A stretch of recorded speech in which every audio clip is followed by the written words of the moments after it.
Good evening, ladies and gentlemen. This is Javier with The Real Javier Novoa, a channel, a platform, and a modality where we apply the principles of philosophy, spirituality, mysticism, and interiorism to rapid lifestyle transformation, to getting yourself free from the prison grid.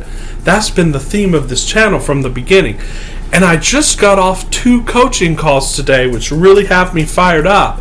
And I actually wasn't going to make a video tonight, but I read a comment and a question by one of the very valued subscribers to our channel. In fact, this subscriber is a YouTuber who has, I believe, over 15,000 followers, and I would tell you his name. I don't usually give names unless the person gives me specific permission. He hasn't been in touch with me personally, but he did comment. If you look in the comments, you'll probably figure out who he is. He's a great musician, and he has, like I said, 15,000 followers. His videos inspire people, and he's one of those master manifestors who's part of our subscriber base, who is actually constantly seeking to fine-tune himself in these modalities.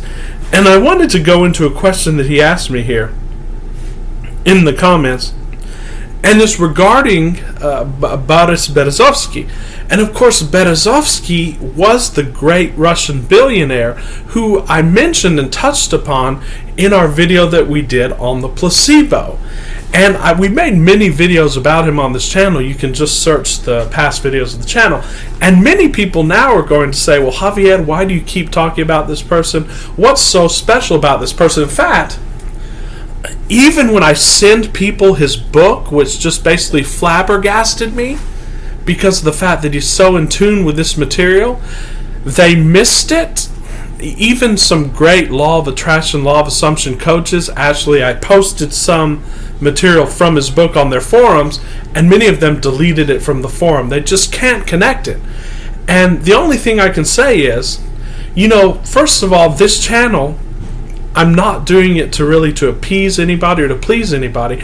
I'm doing it for my own selfish self-aggrandizement. That's right, ladies and gentlemen, because everything that you do to serve others should be done for your own self-aggrandizement. In fact, as Marcus Aurelius said, when you say that I'm serving others by doing something, the very fact of your thinking that you're serving others is not serving others. And I don't have in front of me the exact quote from the Meditations, but it says something to that effect. Basically, you do something because you love it. And then, as a great American historian and economist of the past, Albert J. Nock, talked about Isaiah's job. When you set up your calling, and when you do something, the followers of that will come. You don't have to find your followers. This might contradict modern marketing, but that's just a fact. So you do something because you love it. So if I'm going to make videos talking about Boris Berezovsky, and everyone asks me, why are you talking about him? Because they don't want to go do research on who the man was, then, that you don't have to watch it. But I'm going to make these videos, and I never make a video to get a lot of views. In fact, I don't really care if it gets views, because again, I'm doing this because I love it. And the funny thing is, it's not really funny, because if you know law of attraction, law of assumption, you know that everything works this way. You see, when you set out to do something for an ulterior motive, like for money or for followers, usually your resistance vis-a-vis money or vis-a-vis getting subscribers or likes or anything like that, we usually have a lot of resistance to that based on past conditioning, and usually your resistance comes to the fore. But when you do things just for the sake of enjoyment and forget about the followers and forget about the money, then paradoxically, that's when you get the most views and so on and so forth. Videos that I've made that I literally had no intention or idea that were going to get views got the most views. Like a video I made a few days ago got over 1,000 views. And that's the most views that a video has gotten on this channel so far. And we know we're pushing that to more and more in the future. So it's not by me doing it intentionally to get views. I know that the people who want this information and who it benefits will find it. But I do want to tackle this question by this great subscriber here. So let me just find it here on YouTube, because I was reading it earlier today. And by the way, we're going to do a deep dive in this great book by Boris Berezovsky, How to Earn a Fortune. Because again, I don't agree with everything, and I don't even agree with the wording and everything that he says, but the base aspects of this book, if you read and understand this book, you have the key to creating everything that you want. And one asks oneself, I ask myself, if he didn't read Neville, even if he did read Neville, how did he know this in such detail and to such a nuanced degree? Because even many people who read Neville, even many people who have followed Abraham Hicks for years, do not know this and are not able to explain it in such nuance. So it's just amazing to me how he got this. It must have been revealed to him in some way, but I just want to read the comment here. So my video on the placebo a few days ago, and I thought it was. Maybe it was on another video. I'm sorry. It was on the video after that. It's actually the video I did yesterday on the Tim Ferriss quote. You can watch that. But the subscriber says, love all your work, and thank you, and I love your work as well. I would love to see a condensed video on the step-by-step of Boris Berezovsky's techniques for matters other than money. I don't know how condensed it's going to be because I haven't written anything up or planned it out. I'm just going off the cuff here. But we can definitely talk about it and we can talk about it from his book. And so first of all, why Boris Berezovsky? Why does he feature as a prominent example on this channel? Because many men of wealth can be used as examples of these teachings. Henry Ford can be used as a great example. Even some of Henry Ford's teachings are perfectly in line with law of attraction, law of assumption. Armand Hammer can be used with a lot of it as a practical philosophy. Elon Musk can be used, many practical examples of his can be used to illustrate the points of the law of attraction, law of assumption in manifesting what you want. But Boris Berezovsky was the first person that I found who is in the billionaire class who actually is fully self-consciously aware of the law of assumption, law of attraction modality. Trevor Blake is, but Trevor Blake is not yet a billionaire, but he's getting there. He's a executive in the pharmaceutical industry, although we don't agree with everything that they all say. But these guys are really self-consciously tuned in. That's why we talk about Trevor Blake's books. But Boris Berezovsky, ever since I knew about him when I was in my teens, probably 16, 17, even younger than that, I followed his trajectory closely, and just something about his joie de vivre, something about what Ayn Rand calls a sense of life, it's always been attractive to me, his energy and his sense of life. He was known to be very energetic. Even if you read a lot of his compatriots and friends and colleagues, they said that he was like a nuclear power plant. He was just full of energy. And I always wondered, where did he get all this energy? Well, about 4 years ago, I discovered this book, which was a memo called How to Earn a Fortune by Boris Berezovsky. Of course, this was after I'd studied all these modalities, after I've learned them and practiced them with great success in my life. Excuse me. My throat's getting dry here. Let me see if I have my Diet Coke here. Guys, this is Diet Coke, by the way. Never leave home without it, but excuse me. But when I read that book, I said, this man just knows self-consciously these principles.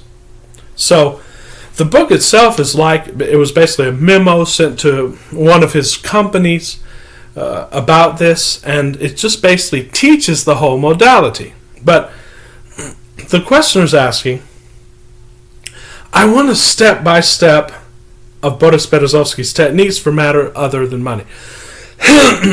And I just wanted, we can go through the science and so on and so forth. It's another thing I like about this book. It has a very good and condensed explanation as to the science, as to the mysticism, and as to the meanings behind all of this, and as to the reasonings behind these laws. And Berezovsky was a physicist and a mathematician. So a lot of people in the physics world, just by nature bend towards these modalities. Well, I was actually told by a client, by a coaching client, I remember reading this somewhere else, that Jane Austen's Seth books are still avidly read by physics students. And imagine, this was a lady who presumably had no sophisticated scientific education, but she was channeling this entity called Seth, and here we have many proclamations and philosophical teachings from physics. It's something very interesting. But physics meshes beautifully together into these principles that we know of. Everything being united. When about 11 years ago, when they discovered that Higgs field, and it basically proved once and for all what mystics had known for centuries, that everyone is united and linked. And of course Berezovsky knew this, but physicists have more of an inclination and a bent to these materials. In fact, this week we're going to be doing a video on the physics, on the mathematics, proving this to skeptics, because all we need the skeptics to do is give this modality a try. And when they give it a try, when they see the results, when they see their life taking off, there will be no question as to the veracity of this material. But you have to try it out for yourself. But here's the thing, my friend. Everything that Berezovsky said about money applies to everything else. And the reason why is because he said it. And I'm going to try to find it in the book here, because it's a very short book, by the way. He says,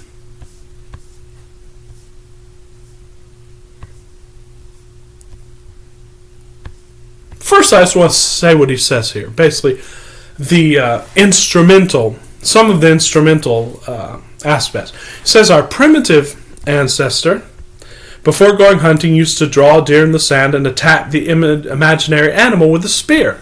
Why did he do this? Out of ignorance? Or did he know from the experience of millennia that any material action is preceded by a plan, a mentally working out of the future event? So, this magic was not primitive. It helps the hunter obtain a real deer. So, that's everything in a nutshell. We could stop this video after this, and many people probably wished we did, or we would, but I'm going to go a little bit deeper into it. But you basically, and it's what all the business teachers have taught. It's just not hard work that they teach, and you don't have to sort out every detail, but it's conceive a plan. A plan means a map. It's not something that I'm going to decide exactly every step and how this is going to come to me. No.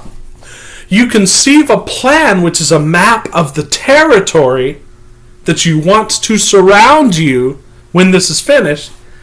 You draw the model of that deer, and you literally practice with a spear on it, because drawing a model of the deer is not going to help you in the actual technicalities of spearing a live deer, is it? Probably not very much. You'd have to know a lot more. You'd have to have a lot more skill. But this is priming your brain to then inspire you to get all the information and all of the tools and so on that you need. They'll be brought to you naturally. That's what's implied here.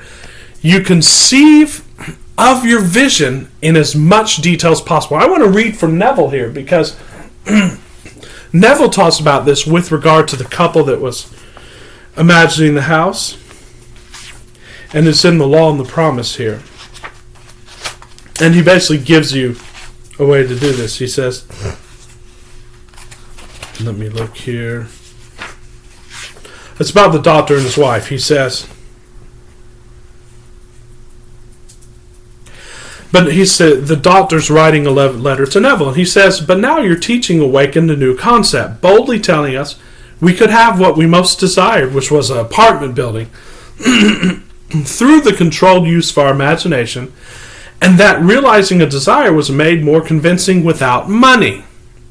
We decided to put it to a test, forget about money, and this is the segues with the questioner here, because remember, money is a tool, and you can approach it if you do it in the way that Berezovsky talks about, and we're going to talk about it here in a minute. But it's usually better to just focus on what you want without the money, and that's the answer to manifesting things without money, because You just focus on what it is you want to manifest. And here's what they said. We decided to put it to a test to forget about money and concentrate our attention on the thing we desired the most in this world, the new apartment building.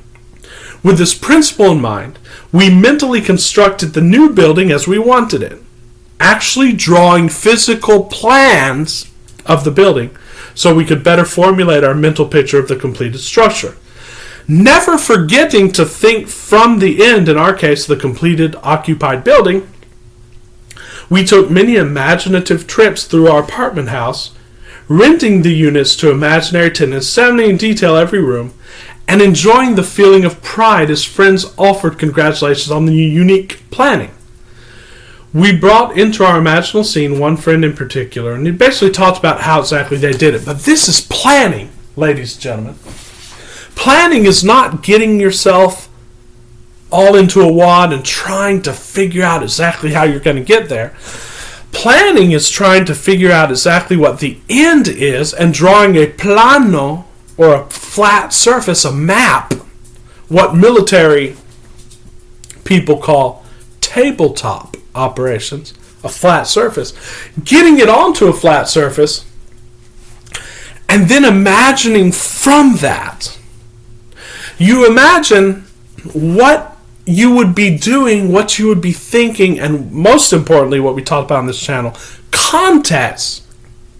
What would be surrounding you if you had that? And you think about that a lot, because that doesn't hang you up. What you try not to think about when it's hanging you up is how you're going to get there. BEREZOVSKY addressed that as well, but I just want to go to more what he talks about this here, where he talks about this here. He talks about faith in the placebo, and so on and so forth. But here's the instrumentality of this, and it's biblical, and it's very interesting how he talks about that here. I'm going to get to that chapter.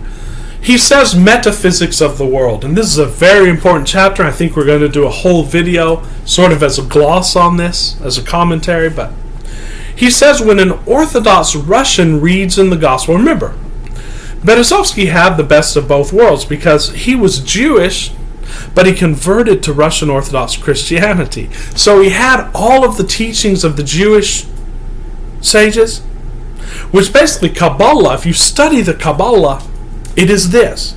It is the map of reality, okay? And then he also studied the Orthodox Christian teachers, and he was able to merge those, and I think that's one of the ways that he got this great roadmap that many people miss. But it's in every spirituality. It's the perennial philosophy, the perennial theology. But he says when an Orthodox Russian reads in the gospel a clear-cut instruction for using the world, ask and it shall be given to you. Hark back to Abraham, ask and is given. Have faith as small as a mustard seed, and you'll be able to move mountains, to order a tree to be uprooted and planted in the sea. He understands it thanks to his upbringing as an allegory removed from life. A Jew knows better than a Russian that this text must be understood literally, that in front of us is a functional system for ordering life. Jesus Christ knew wonderfully the answer to the reader's question, how does one earn a fortune? And he goes on and on. Can material reality be an illusion? We really have to read this. But he says, for myself, he says, can the firm and familiar world around us be a simple mirage? And can the laws we're used to obeying really be invented by ourselves? As Neville Goddard said, in front of imagination, everything is as pliable and as malleable and as formable as potter's clay. So everything is an illusion, and it can be molded as you wish to mold it. That's the law. BEREZOVSKY goes on, for myself, I have long ago resolved this question in the affirmative. A scientist with a doctorate and an entrepreneur with millions, I know well if tomorrow humanity begins to believe that the earth is, excuse the expression, a parallelepiped, or probably what he means is flat, we will start receiving angular pictures of our planet from space, or he probably means like some sort of parallel shape, like square or something like this. But basically, our focus, as we know from the reticular activation system, is what colors everything that we even see. But let's go into some of the instrumentality of how we do this. For everything, not just for money.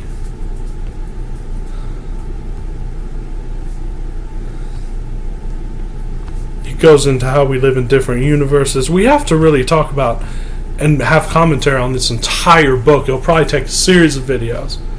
But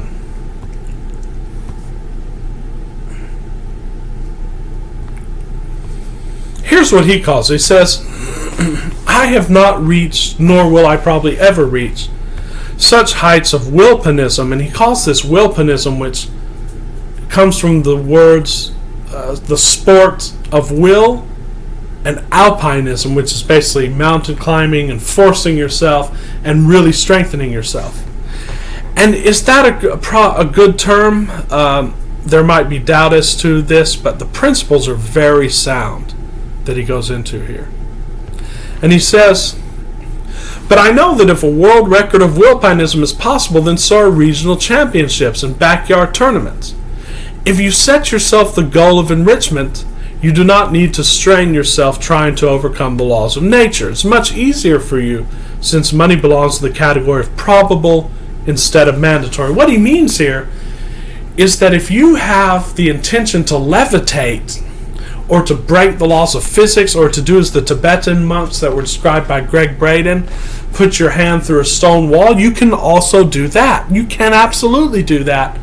But it's going to take a little more belief, and it's going to take a little more, shall we say, cultivation. But what he's saying here is that making money is going to be something easy for you, and indeed most of the things that we talk about on this channel, like attracting material things into our lives, like getting off the prison grid, this is going to be super easy compared to what yogis do, which is levitate and so on and so forth. So basically we're not asking you to do superhuman feats, although you can do that as well, and that's for another course. But I think the questioner means things that are within the realm of nature. Then he goes into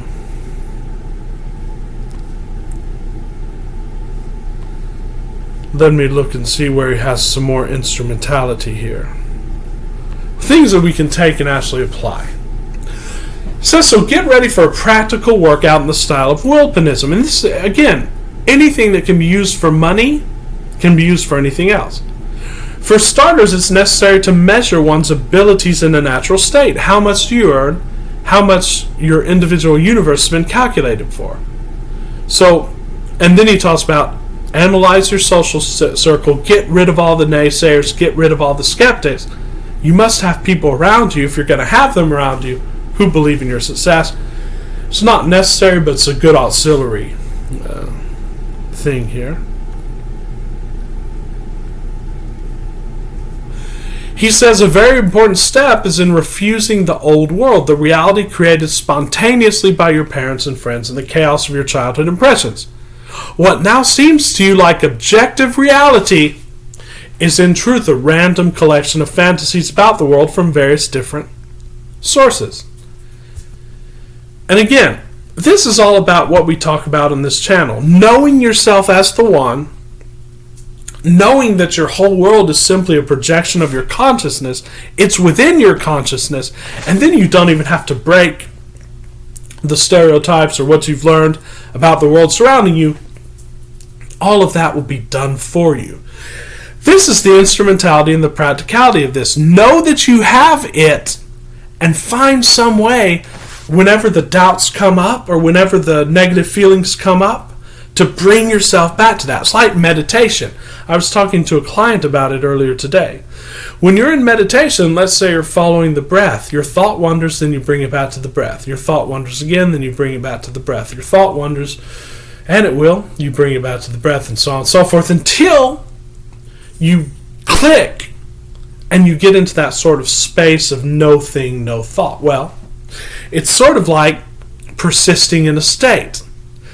Let's say I am a millionaire, or let's say I would say something non-monetary like the question talked about. Let's say I have a Mercedes. Well, I have a Mercedes. Then your mind's going to be like, no, you don't. You couldn't even afford that. No, bring it back. I have a Mercedes. And keep bringing it back. It can be something as simple as saying, I am it. No, I have that. I am that. Eventually, like Neville Goddard says, just by sheer exhaustion, those other thoughts will go away. And then, lo and behold, you'll be in that state. And when you're in that state, it comes to you quicker than you can imagine. That's really the instrumentality. But let me go into just one more thing from Boris. He says, think for a second. Well, he says, maybe you're content with anything and everything in the old world, in which case I can only congratulate you. Do you maybe lack something other than money? So that's implying that all of this that's talking about money can be used for things that are not money. So we are now discussing only money. If you're strongly confident that you lack a certain sum, this is going to help you. Says it, now this is gradualism and manifesting. Many coaches say don't do gradualism, just go straight to the end. But Neville Goddard, in one of his books, talks about trivialities. And let me see if I can just find this, because this is very important to this modality. Because there's no contradiction, so you can do both. Let's say you want a $10 million mansion. You can put yourself into the state of that. You can say, I want a mansion. I am in the mansion. I'm surrounded by the mansion. And then 5 minutes later, you can say, you know what? It's feasible right now for me to move into a $100,000 house. So you can start imagining that. You can do them both, ladies and gentlemen. There's no contradiction. In fact, the power of intention, all the people that talk about setting goals say you only have focus on one goal. That might be useful too. But in actuality, does God only have to focus on one goal?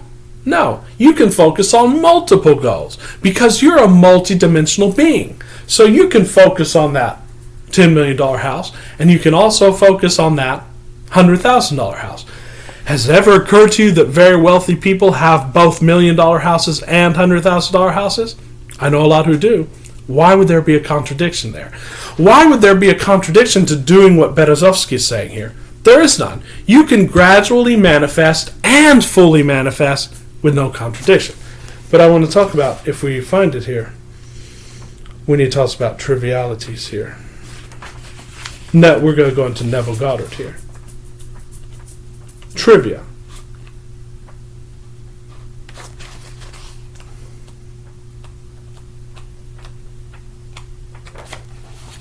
I think it's in the Law of the Promise.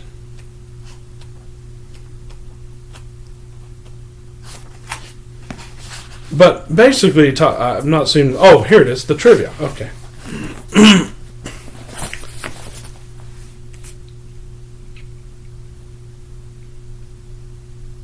He said, we must use our imagination to achieve particular ends, even if the ends are all trivia.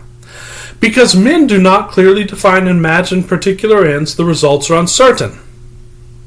While they might be perfectly certain, to imagine particular ends is to discriminate clearly. How do we distinguish the oak from the beech, the horse from the ox, blah, blah, blah? But he's talking about, he has stories that are basically about small things. I'm not going to read this all, but he talks about how people, to prove this modality to themselves, first imagine small things. This is perfectly okay to do. In fact, it's recommended for beginning students. Imagine smaller things. Show yourself how that's done, because all the talking in the world isn't going to teach you how to do it. What's going to teach you how to do it is you doing it by yourself, experiencing that, and learning the lessons. It's like any other skill. So, BEREZOVSKY says here, if you are a poor teacher and ask for $1 million, I will bet my life that you will fail. This is tantamount to the untrained athlete setting the goal of becoming a world champion. It is necessary to understand that even though there's nothing impossible for the universe, there's still much that is impossible for you. And I disagree with the wording here, because the moment you want that $10 million house, it's already yours. And you can go to that immediately. However, why not also manifest a very small thing that will come quicker, and the iterative process then will happen quicker, and you'll become more adept at manifesting, while at the same time manifesting that great desire. Many teachers set up a contradiction. We on this channel know that you are one with the divine, therefore there are no contradictions, because it's all happening within you. That's how you read between the lines here. But he says, be realistic. Plan to increase your income in the next year to have room to maneuver and by no more than 20% initially. Once I set myself the goal of doubling my income and failed, not because of the methodology, but because I could not bring myself to believe it, blah, blah, blah. And this is very... Then he goes into lust and some things that we don't have a lot of time to talk about. But this is basically the modality. Create small things first. And if you're trying to create or manifest a large thing and you're stuck, and you've been stuck for months, Swiss cheese it, like Abraham Hicks says. Take a small part of that and go to work manifesting that. And then you'll show yourself and you'll give yourself that all-important confidence. That's the name of the game. BEREZOVSKY also talks about distracting yourself. So when you think about what you've already manifested, because you know you're already in that state and it's already created for you, but then you think about it and doubts creep in. BEREZOVSKY said, keep yourself busy with other things so that your mind is not able to sabotage you in that. So know exactly what it is you want. Start with small things, at least for the BEREZOVSKY experiment here, for these experiments. Number 2, focus on it intensely and have that plan and be in the state of that and maintain that state. Every time you have a doubt, bring yourself back, like we said. And number 3, distract yourself as much as you can so that you can allow that to come in. This is the BEREZOVSKY method. It works with everything as well as money. I hope we made this just a little bit more clear. And again, we're going to talk about the book. We are going more into this week in videos explaining this modality from the scientific and philosophical aspects, so do stay tuned for that. I would encourage you to subscribe to the channel if you've not already, because not only will you be putting your energy in with master manifestors like the questioner, you'll also be helping us get the word out, and I think it's a word as time has come. It's very important in the current climate that people have these modalities, these tools that we're presenting on this channel. I'm doing coaching calls. They're taking off, ladies and gentlemen. I now have various calls every day, and pretty soon we're going to have to come up with a more structured modality to schedule those. For now, you can email me, get on a call, and we will help you make more progress in weeks than many people do in years. So thanks for watching, guys. Thanks for sharing. Thanks for the comments. Thanks for the questions. This is Javier, and I will see you very soon. Ciao.